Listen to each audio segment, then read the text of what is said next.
TV9 expo ತುಂಬ ಚೆನ್ನಾಗಿತ್ತು.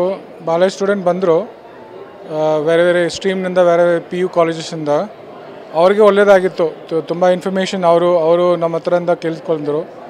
ಒಂದೇ ಜಾಗದಲ್ಲಿ ಇಷ್ಟೊಂದು ಯೂನಿವರ್ಸಿಟಿ ಇಷ್ಟೊಂದು ಇನ್ಸ್ಟಿಟ್ಯೂಷನ್ ಇರೋದ್ರಿಂದ ಅವ್ರಿಗೆ ಈಸಿಯಾಗಿ ಚೂಸ್ ಮಾಡೋಕ್ಕಾಗತ್ತೆ.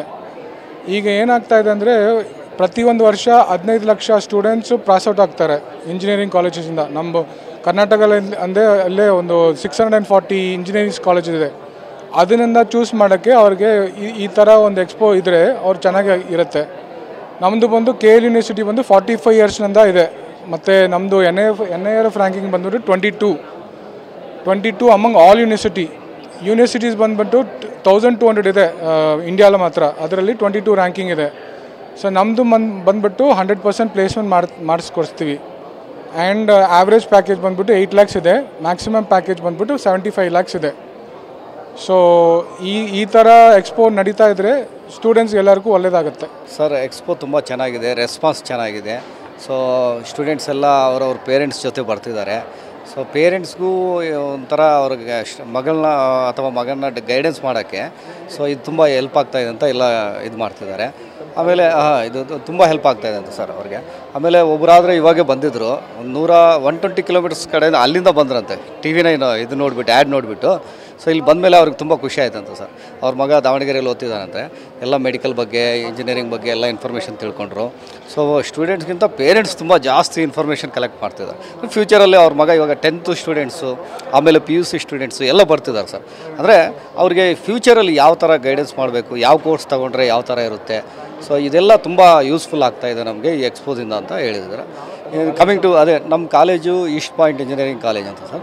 ನಮ್ಮಲ್ಲಿ ಇದು ಆ್ಯಕ್ಚುಲಿ ನಮ್ಮಲ್ಲಿ ಮೆಡಿಕಲ್ ಇದೆ, ಇಂಜಿನಿಯರಿಂಗ್ ಇದೆ, ಆಮೇಲೆ ನಮ್ಮಲ್ಲಿ ಪ್ಯಾರಾಮೆಡಿಕಲ್ ಕೋರ್ಸಸ್ಸು ಅಂದರೆ ಸ್ಪೆಷಲೈಸ್ಡ್ ಕೋರ್ಸಸ್. ಸಪೋಸ್ ಇವಾಗ MBBS ಸೀಟ್ ಸಿಗಲಿಲ್ಲ ಅಂದ್ಕೊಳ್ಳಿ, ಮೆಡಿಕಲ್ ಫೀಲ್ಡಲ್ಲೇ ಇಂಟ್ರೆಸ್ಟ್ ಇರುತ್ತೆ ಅಂಥವ್ರಿಗೆ BSCಯಲ್ಲಿ ಸೊ ನಮ್ಮ ಕೋರ್ಸಸ್ ಕಾರ್ಡಿಯಾಕ್ ಕೇರು, ಅನಸ್ತೀಸಿಯಾ ಈ ಥರ ಸ್ಪೆಷಲೈಸ್ಡ್ ಕೋರ್ಸಸ್ ಇದೆ ಸರ್. ಇದು ಜಾಬ್ ಗ್ಯಾರಂಟಿ ಕೋರ್ಸಸ್ಸು. ಸೊ ಅವ್ರು ಎಲ್ಲ ಇವಾಗ ನಮಗೆ ಹಾಸ್ಪಿಟಲ್, ನಮ್ಮ ಮೂಲೆಯಲ್ಲೂ ಹಾಸ್ಪಿಟಲ್ ಇದೆ. ಸೊ ಎಲ್ಲೋದ್ರೂ ಅವ್ರಿಗೆ ಜಾಬ್ ಗ್ಯಾರಂಟಿ. ಆಮೇಲೆ ಎಕ್ಸ್ಪರ್ಟೈಸ್ ಆದರೆ ಅವ್ರಿಗೆ ತುಂಬ ಸ್ಯಾಲ್ರಿ ಪ್ಯಾಕೇಜಸ್ ಕೂಡ ಚೆನ್ನಾಗಿರುತ್ತೆ, ಫಾರಿನ್ ಆಪರ್ಚುನಿಟೀಸ್ ಚೆನ್ನಾಗಿರುತ್ತೆ. ಸೊ ಆ ಥರ ಕೋರ್ಸಸ್ ನಾವು ಕೊಡ್ತಾಯಿದ್ದೀವಿ ಸರ್. ಆಮೇಲೆ ಇವಾಗ MBBS ಮೆಡಿಕಲ್ ಕಾಲೇಜ್ ಇದೆ. ಇವೆಲ್ಲ ಒಂದು 100 acre ಕ್ಯಾಂಪಸ್ ನಮ್ಮದು.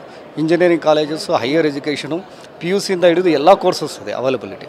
ಸೊ ಅದು ತುಂಬ ಚೆನ್ನಾಗಿದೆ ಕ್ಯಾಂಪಸ್ಸು. ಆಮೇಲೆ ಹಾಸ್ಟೆಲ್ ಫೆಸಿಲಿಟಿ, ಆಮೇಲೆ ಸ್ಕಾಲರ್ಶಿಪ್ ಅಪ್ಲೈ ಮಾಡಿಸ್ತೀವಿ ಸರ್ ನಾವು. ಅದರಿಂದ ಏನಾಗುತ್ತೆ ಅಂದರೆ ಪ್ರೈವೇಟು ಸ್ಕಾಲರ್ಶಿಪ್ಪು ಮತ್ತು ಗೌರ್ಮೆಂಟ್ ಸ್ಕಾಲರ್ಶಿಪ್ ಸಿಗೋ ಚಾನ್ಸಸ್ ಜಾಸ್ತಿ ಇರುತ್ತೆ. ಸೊ ಒಳ್ಳೆ ಇದು ಹೇಳ್ಬೇಕಂದ್ರೆ ನಮ್ಮದು one of the top institution ಬ್ಯಾಂಗ್ಳೂರಲ್ಲಿ. ಸೊ ಈ ಥರ ಇದೆ. ನನ್ನ ಹೆಸರು Shivamurali Mohan Reddy, assistant professor, department of mechanical engineering, East Point College. Expo ಈ ಸರಿ ಭಾಳ ಚೆನ್ನಾಗಿತ್ತು. ಬಿಕಾಸ್ ನಂಬರ್ ಆಫ್ ಫುಟ್ಫಾಲ್ಸ್ ಭಾಳ ಇನ್ಕ್ರೀಸ್ ಮಾಡಿದ್ದೀರಾ. ಅದಲ್ಲದೆ ಭಾಳಷ್ಟು ಜನ ಭಾಳಷ್ಟು ವೆರೈಟಿ ಆಫ್ ಕೋರ್ಸಸ್ಗೆ, ಈಗ ಎಲ್ಲ ಕಡೆ ಎಲ್ಲರೂ ಬಿಟೆಕ್ ಅಷ್ಟೇ ಅಂತಿದ್ರು. ಬಟ್ ನಮ್ಮ ಹತ್ರ ಇರೋಂಥ ವೆರೈಟಿ ಆಫ್ ಕೋರ್ಸನ್ನು ಕೇಳಿದ್ದಾರೆ. ನಾವು ಬಂದ್ಬಿಟ್ಟು JM ಯೂನಿವರ್ಸಿಟಿ ಸ್ಟಾರ್ಟೆಡ್ ಇನ್ 2023. ಒಂದು ವರ್ಷದಲ್ಲಿ ನಮ್ಮ ಹತ್ರ 3000+ ಫುಟ್ಫಾಲ್ಸ್ ಮಾಡಿದ್ದೀವಿ, ಅಡ್ಮಿಷನ್ಸ್ ಆಗಿದ್ದಾವೆ. ನಮ್ಮ ಹತ್ರ ಕೋರ್ಸಸ್ ಬಂದುಬಿಟ್ಟು ಬರೀ UGನಲ್ಲಿ 40+ ಕೋರ್ಸಸ್ ಇದ್ದಾವೆ. ಹಾಗೂ ನಮ್ಮ ಹತ್ರ PhD ಇದೆ. ಈ 40+ ಕೋರ್ಸಸ್ಗೆ ನಾವು ಫೀಸಸನ್ನು ಬೇರೆ ಬೇರೆ ಫಿಕ್ಸ್ ಮಾಡಿದ್ವಿ. ಎಲ್ಲದಕ್ಕೂ ನಾವು ಸರ್ಟಿಫಿಕೇಷನ್ ಕೋರ್ಸಸ್ ಮಾಡ್ತಿದ್ವಿ. ಸರ್ಟಿಫಿಕೇಷನ್ ಕೋರ್ಸಸ್ ಯಾವ ರೀತಿಯಪ್ಪ ಅಂದರೆ ಅವ್ರು ತೊಗೊಂಡಿರೋಂಥ ಸ್ಪೆಷಲೈಸೇಷನ್ ಮೇಲೆ ಆ ಕಂಪ್ನೀಸ್ ಯಾವ್ದು ಹೋಗ್ತಾರೆ, ಆ ಕಂಪ್ನಿ ಯಾವ ಕೋಡಿಂಗ್ ಲ್ಯಾಂಗ್ವೇಜ್ ಆಗಲಿ, ಯಾವ ಸರ್ಟಿಫಿಕೇಟ್ ಕೇಳ್ತಾರೆ ಅದನ್ನ ನಾವು ಇನ್ಹೌಸೇ ಮಾಡಿಸ್ಕೊಡ್ತೀವಿ. ಹಾಗಾಗಿ ಏನಾಗುತ್ತೆ, ಲಾಸ್ಟ್ ಇಯರ್ ಬಂದಾಗ ಅವ್ರ ಪ್ಲೇಸ್ಮೆಂಟ್ ಚೆನ್ನಾಗಾಗುತ್ತೆ. ಸೊ ನಮ್ಮ ಪ್ಲೇಸ್ಮೆಂಟ್ ರೆಕಾರ್ಡ್ ಬಂದುಬಿಟ್ಟು ಚೆನ್ನಾಗಿದೆ. This time we have cracked for 35 lakhs per annum. Central Karnataka ಮತ್ತು ನಾರ್ತ್ ನಮ್ಮದೇ ಭಾಳ ಚೆನ್ನಾಗಿದೆ ಸರ್ಟಿಫಿಕೇಷನ್ ಕೋರ್ಸಸ್ ಹಾಗೂ ಪ್ಲೇಸ್ಮೆಂಟ್ನಲ್ಲಿ. Thank you.